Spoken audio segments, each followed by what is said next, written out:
चलिए फिलहाल एक बड़ी और दुखद खबर आपको बता दें। डॉक्टर तारा प्रकाश जोशी का निधन हो गया है। आपको बता दें कि राजस्थान में साहित्य के क्षेत्र में काफी योगदान उनका रहा। वरिष्ठ साहित्यकार और लेखक थे जोशी। चलिए इसी खबर पर अधिक अपडेट के लिए एवन टीवी के चैनल हेड अनिल लोढ़ा जी मेरे साथ इस वक्त फोन लाइन पर जुड़ चुके हैं। अनिल जी, काफी ज्यादा दुखद यहाँ पर और मन को व्यथित करने वाली खबर सामने आती है जब ये पता चलता है कि डॉक्टर तारा प्रकाश जोशी जी का निधन हो गया और जिस प्रकार से राजस्थान के साहित्य के क्षेत्र में उनका योगदान रहा वो अभूतपूर्व रहा। अनिल जी, क्या कहेंगे इसके बारे में? डॉक्टर तारा प्रकाश जोशी राजस्थान के साहित्य जगत के एक सितारे थे जी। वास्तव में आज एक तारे ने प्रकाश देना बंद कर दिया। वो एक ऐसे सितारे थे जो कहने के राजस्थान प्रशासनिक सेवा और बाद में भारतीय प्रशासनिक सेवा के अधिकारी रहे। बहुत कम लोग होते हैं जो प्रशासनिक सेवा में रहकर अपने भीतर की साहित्य की सरिता को वैसे की वैसे बहते रहने देना चाहते हैं और बहते रहने देते हैं। जी।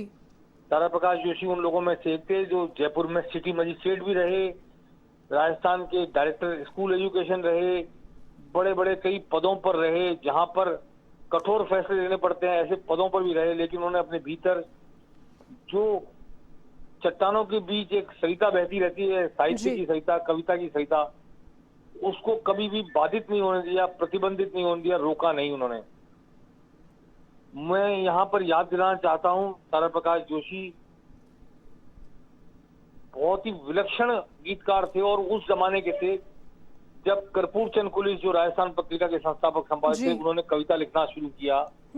तो कुछ कवि राजस्थान के ऐसे थे जो पूरे देश में पहचाने जाते थे, जिनमें कर्पूर चंद कुलिस, तारा प्रकाश जोशी, अजमेर के प्रकाश जैन, इन लोगों का एक पूरा समूह था जिसने देश के साहित्य जगत में अपनी पहचान बनाई, राजस्थान की पहचान बनाई।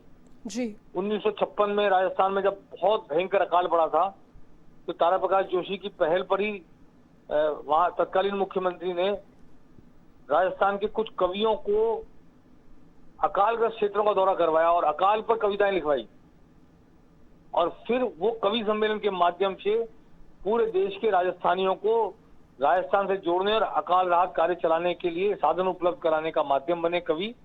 उनमें तारा प्रकाश जोशी एक थे। मैं इस मौके पर उनकी एक कविता याद करना चाहता हूँ। बिन पगार बाबू हम घर कैसे जाएंगे, संध्या क्या रांधेगी तारे क्या खाएंगे। ये 1956 में तारा प्रकाश जोशी ने कविता लिखी थी और अकालग्रस्त क्षेत्रों के दौरे के दौरान उन्होंने ये गीत लिखा और इस गीत को पूरे देश में कवि सम्मेलनों में उन्होंने सुनाया था।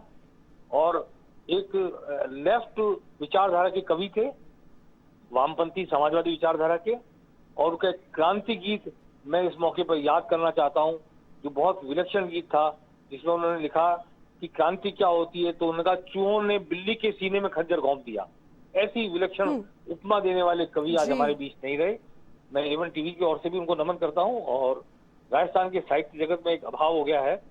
उन्होंने बहुत सारी प्रतिभाओं को आगे बढ़ाया, बहुत सारे लोगों के प्रेरणा स्रोत थे, बहुत सारे कवियों को उन्होंने आगे बढ़ाया, उन्हें कविता लिखने का शऊर सिखाया। उस शऊर के सिखाने के लिए आज हम सब नतमस्तक हैं तारा प्रकाश जोशी के लिए।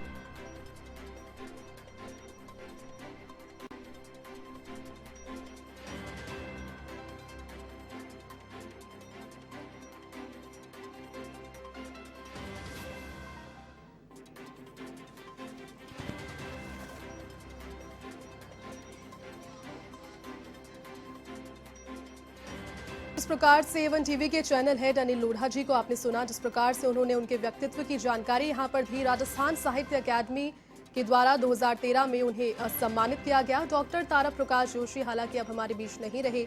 वरिष्ठ साहित्यकार और लेखक बता दें आपको, जो तारा प्रकाश जोशी थे वो थे। उनका साहित्य में जिस प्रकार का अभूतपूर्व योगदान रहा उसे कभी नहीं भुलाया जा सकता है।